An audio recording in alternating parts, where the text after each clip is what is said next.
The waiting room at St. Mercy Hospital smelled like antiseptic and old coffee.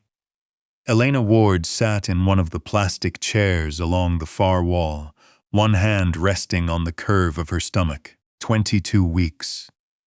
She had been counting in weeks for long enough that the number no longer frightened her the way it had at first. The baby moved sometimes when the room got too quiet. It was moving now. She looked down at her wrist. The hospital bracelet was still there. She had worn it so long, the plastic had gone soft, the barcode faded at the edges. A nurse had once asked her why she kept it. Elena had not answered. Some things were easier to carry on your body than to explain. She had come alone for the appointment. That was not unusual. She was used to alone.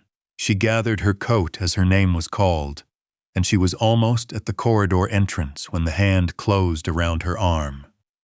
Not gentle, not asking. Elena, she turned. Tyler Reed stood behind her in the polished gray shirt he favored for hospital visits, the kind of shirt that said responsible professional without trying too hard. He still worked in the insurance and data division down the hall. He had let enough people assume, over enough months, that he was the man in Elena's life. It had been convenient for him, right up until it wasn't. "Tyler," she said. "Not here." His grip tightened slightly. "Come outside. I have an appointment. I know you have an appointment."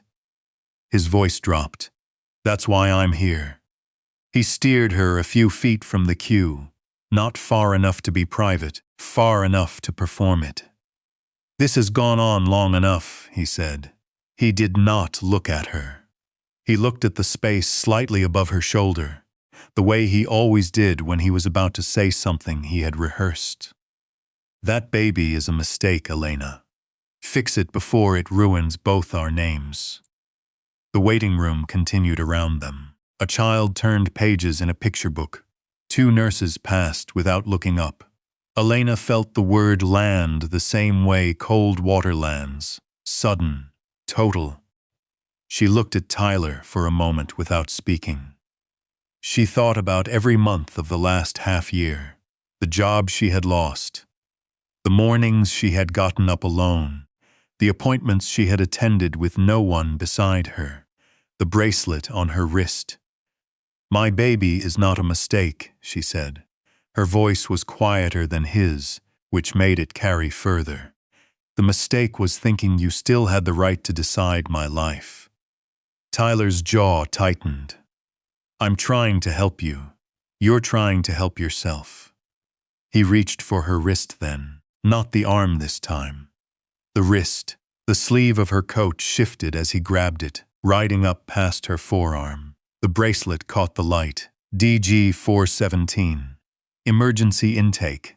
St. Mercy. Tyler's eyes moved to it. Something changed in his face, not anger.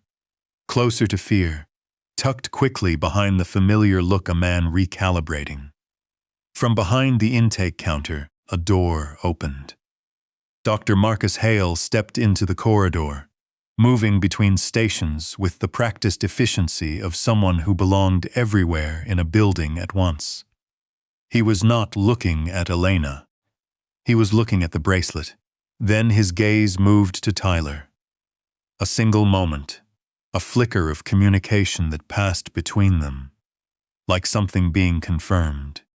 Then he turned away and was gone. Elena had noticed. She did not let on. She pulled her wrist free. "I'm going to my appointment," she said. She was 3 steps away when the voice behind her stopped the room. Not loud, not performing, just present in the way that certain voices are present, the kind that cost something to ignore. "Take your hand off her." The man who had spoken was standing near the main entrance. Dark coat.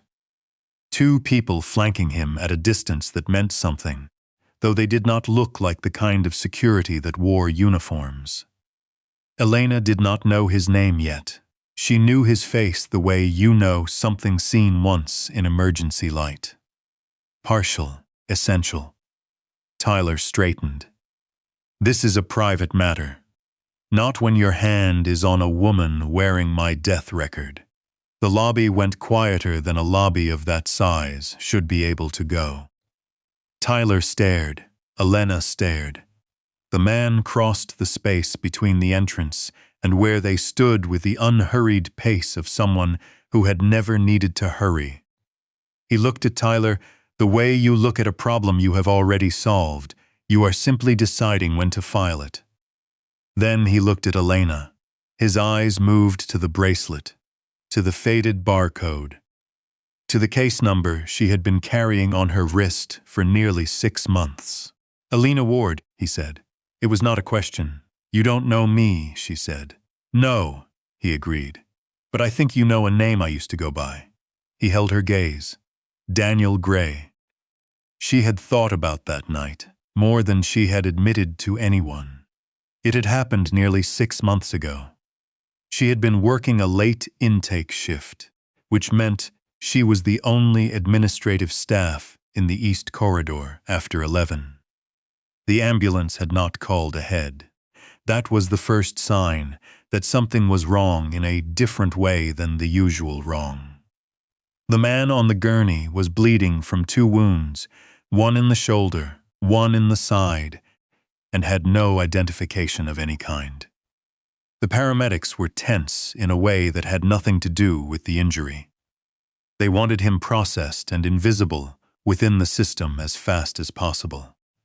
Elena had understood quickly that someone was looking for this man, not to help him. She had pulled up the emergency temporary intake protocol, a code designed for disaster scenarios, for patients found unconscious at accident scenes, for anyone who would die waiting for paperwork to catch up with their body. She had typed the name the man had given the paramedic in a moment of half-consciousness. Daniel Gray. She had assigned him a room number in the old East Storage Corridor, away from the main cameras. She had called Nora Ellis, the night nurse, she trusted more than anyone else on that floor. And together they had done what could be done without a full surgical team. Around 3 in the morning, the man had woken. Not fully. Enough. There were sounds in the East Corridor. Footsteps she didn't recognize, moving slowly, methodically, the way people move when they are looking for something specific. She had turned off the light. They had waited in the dark without speaking. She had not known his name. He had not known hers. They were only 2 people who had each decided, separately and without discussion, that the other was worth protecting through whatever the next hour would bring. When the footsteps passed without stopping, neither of them had moved for a long time. She had stayed until she was certain he was stable. He had said very little. Only, near dawn, that she had been the last kind thing he expected to find that night. She had not known what to do with that, so she had said nothing. The man had survived the night. By morning, he was gone. The case file was gone with him. And 2 weeks later, so was Elena's job. Dr. Hale had flagged the intake code as improperly used. Tyler had quietly confirmed, from the insurance records, that no such patient had officially existed. She had tried to explain. Emergency intake for a dying man. No ID was not the same as no person. No one in that building had wanted to hear it. Now she sat in a consultation room on the 4th floor of the same hospital, looking at the man who had been Daniel Gray. He sat across the table from her. He had sent his security out of the room. She noted that. He had not assumed she would be less than comfortable with 2 large men standing behind her. "You cost yourself a great deal to keep me alive," he said. "I cost myself a job," she said. "You nearly cost yourself your life. Who did that to you? Firing you." Dr. Hale filed the improper intake flag. Tyler confirmed the record didn't exist officially. She paused. They made it look like I had fabricated a patient. You hadn't. No.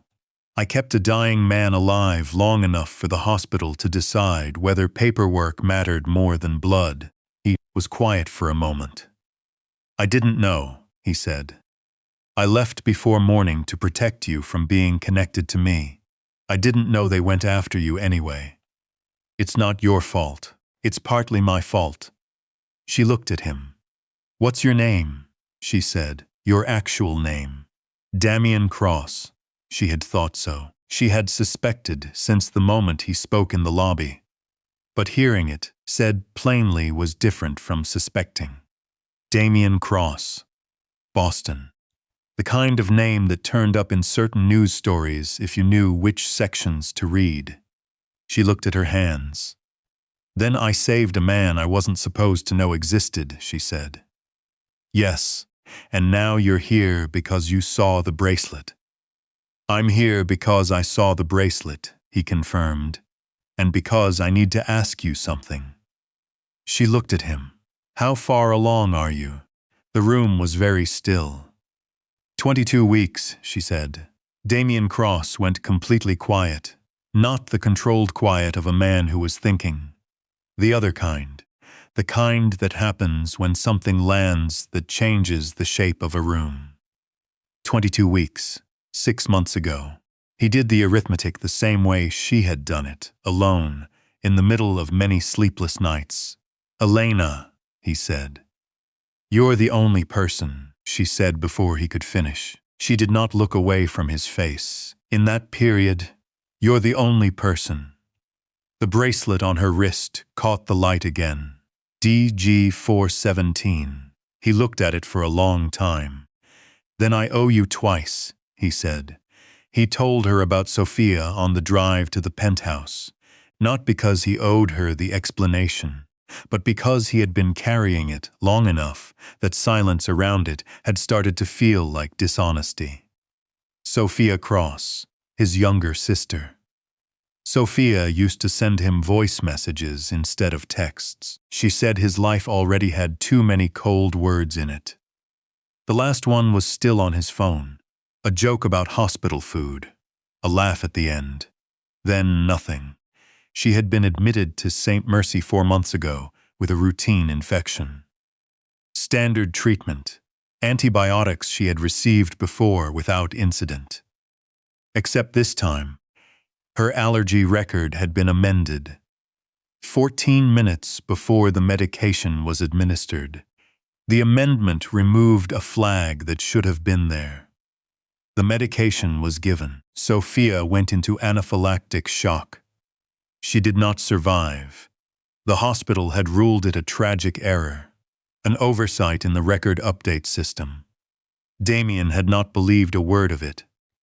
That's why you were at St. Mercy today, Elena said.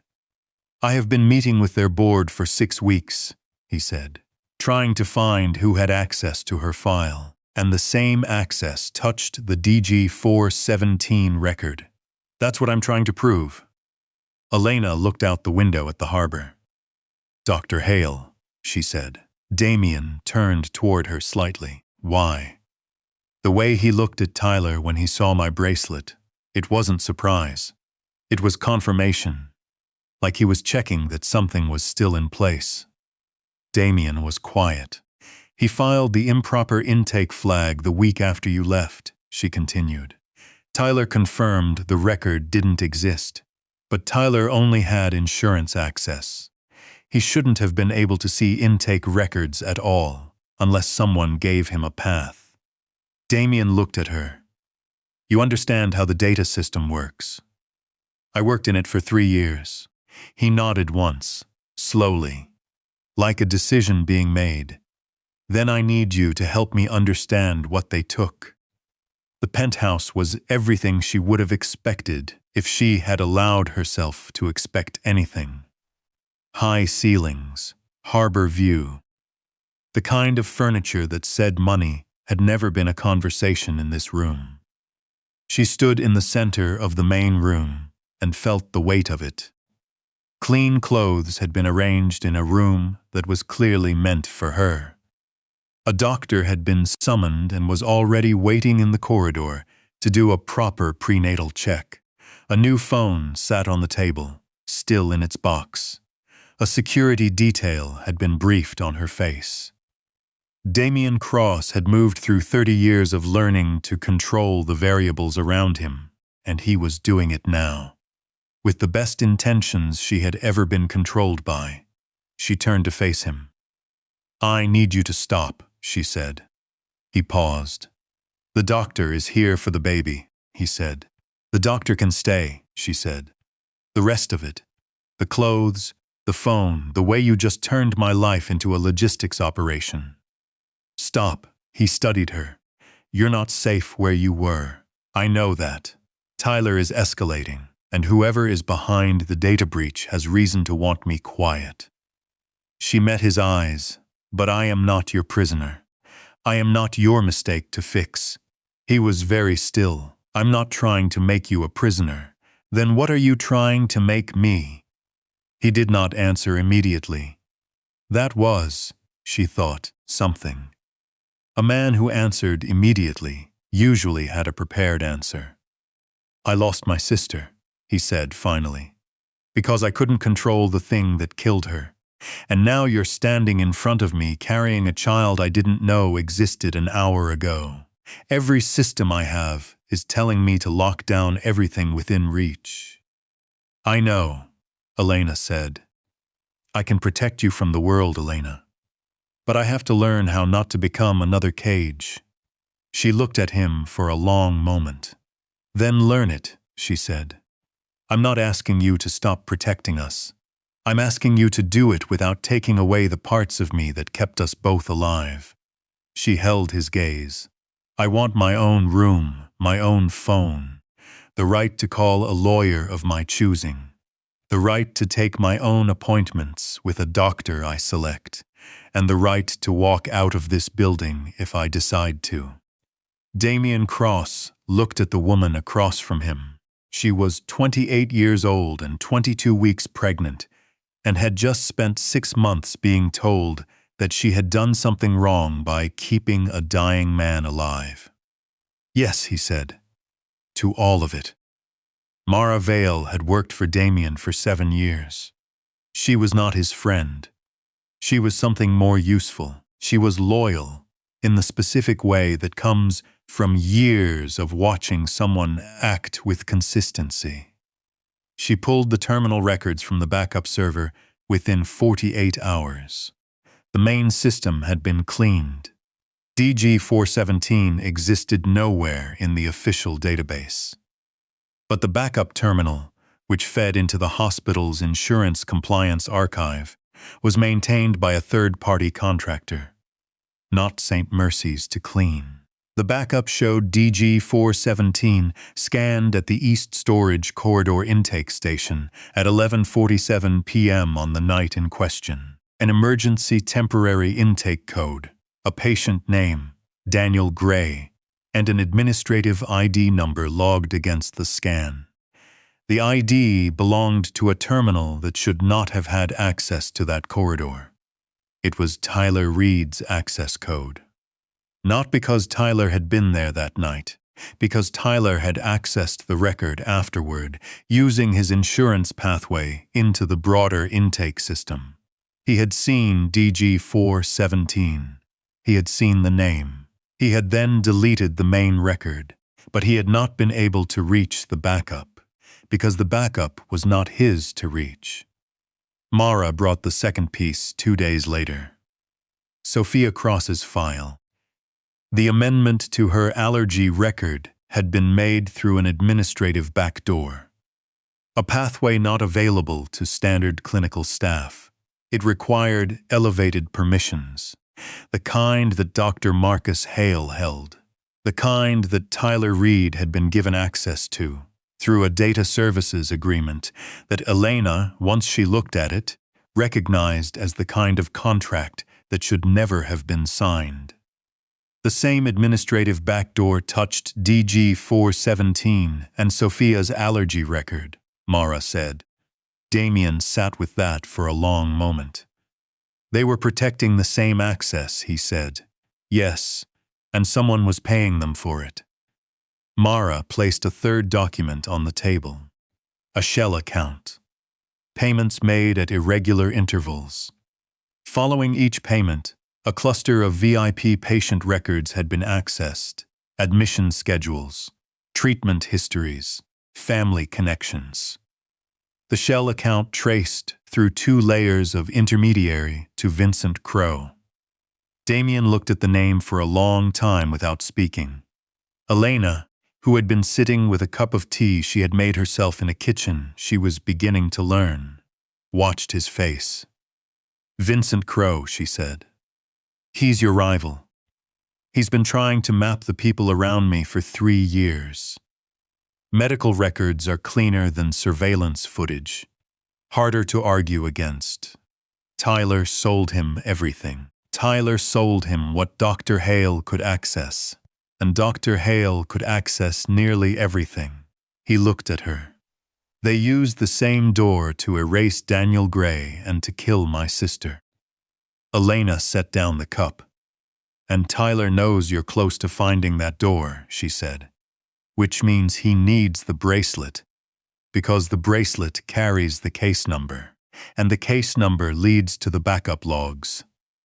"And the backup logs," Damian said, "lead to everything." The message came on a Thursday evening. Elena's phone, the one she had chosen herself, showed a number she recognized.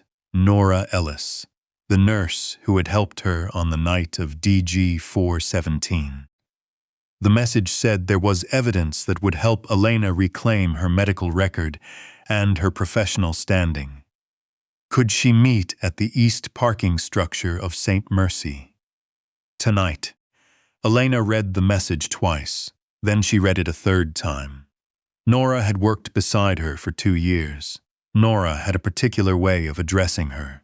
Not Elena. L. She had never once in 2 years written Elena's full name in a text message. Elena set the phone down on the table. She picked up her coat. She found the small voice recorder she had bought 3 days earlier at a pharmacy, 2 blocks from the penthouse, the kind that fit in a closed hand. She pressed the button. She put it in her coat pocket. Then she sent a single message to Mara Vale. "East parking structure. St. Mercy now," and left before she could be told not to go. Mara replied, before Elena reached the elevator. "Tracking you. Do not engage until we are close." The parking structure was mostly empty at that hour. She took the stairs to the 3rd level. Tyler was there, and 2 men she did not recognize, standing at angles that meant she was already inside whatever shape they had made. He was not pretending anymore. That at least was clarifying. "The bracelet," Tyler said. "Hello to you too," Elena said. "Don't do that. Don't make it a performance." His voice was clipped. "Give me the bracelet and this ends.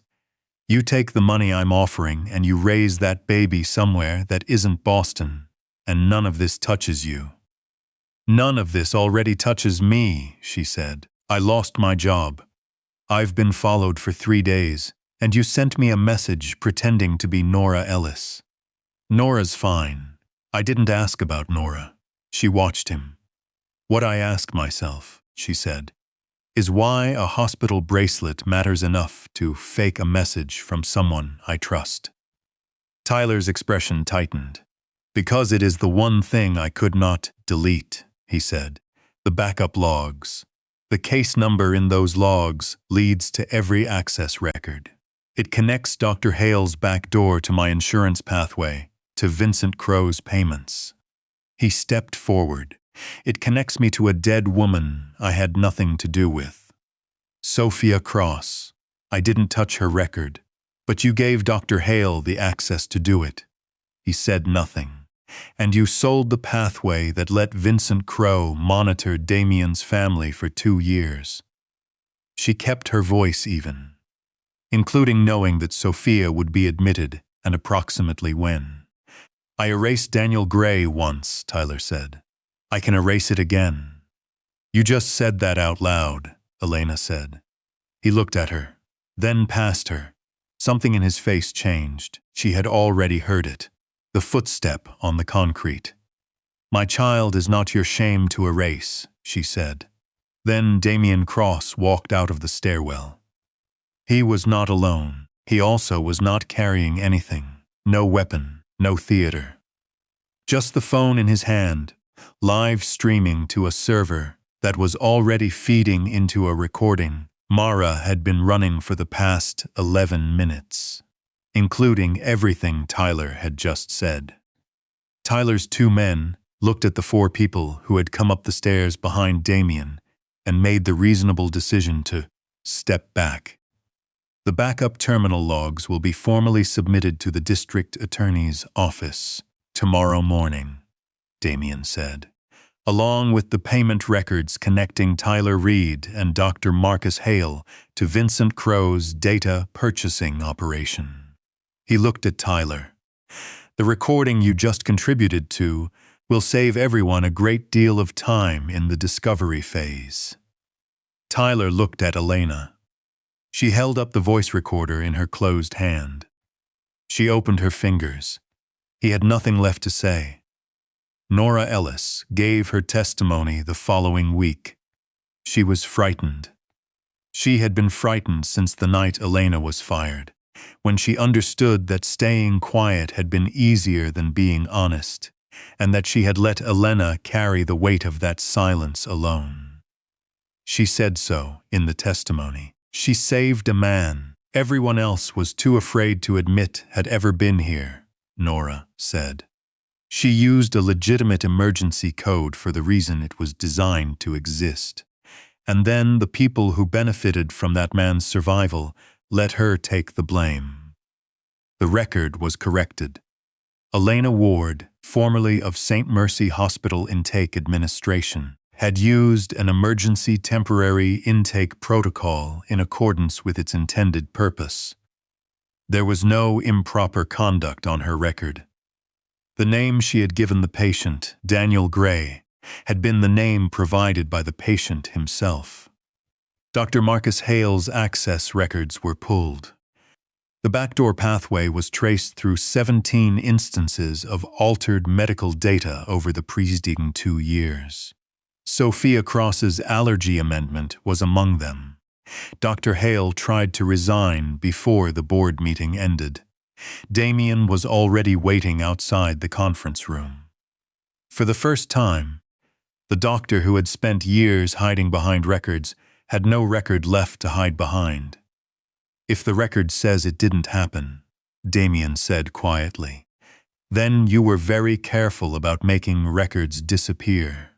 Hale said nothing, because every deleted file had finally learned how to speak.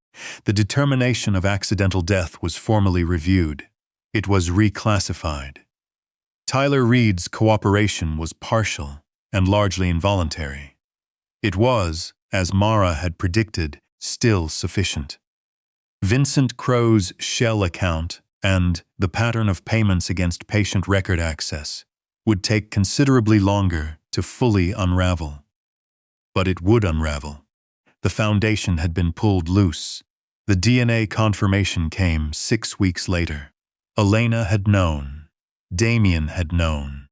The test was a formality in the way that final proofs of things already understood are formalities.